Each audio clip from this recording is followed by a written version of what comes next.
একটি মেয়ে এই সোশ্যাল মিডিয়ায় ট্রেন্ড দেখে তার নিজের ছবিটা আপলোড করেছিল।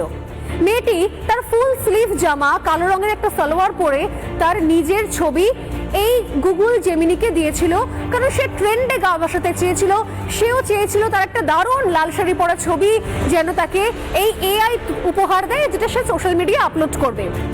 তো সেই সোশ্যাল মিডিয়া আপলোড করার জন্য যখন তার নতুন ছবি সে পেল, তার নিজের ছবি জমা দেওয়ার পরে, সাবমিট করার পরে, আপলোড করার পর যে নতুন ছবিটা সেখান থেকে সে পেল, সেই ছবিতে সে দেখছে যে লাল শাড়ি এবং স্লিভলেস ব্লাউজ এবং তার হাতে একটা তিল রয়েছে। মেয়েটি বলছে, আমি তো আপলোড করলাম full sleeve sari, full sleeve salwar, আমি বললাম যে এই ছবিটাকে আমাকে সুন্দর করে দাও, আমাকে লাল শাড়ি পরিয়ে দাও, কিন্তু সেই ছবিটা লাল শাড়ি পরানোর পরে তার হাতে তিল দিয়ে দিল। প্রশ্ন হচ্ছে, মেয়েটির হাতে কি আদৌ তিল ছিল ঠিক এই জায়গাতে?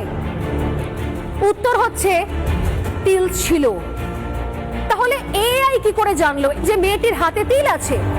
কারণ কোনো না কোনো সময়, কোনো না কোনো দিন, অন্য কোনো না কোনো প্ল্যাটফর্মে, কোনো না কোনো জায়গায় মেয়েটি স্লিভলেস টপে বা টি শার্টে কোনো ছবি হয়তো আপলোড করেছিল।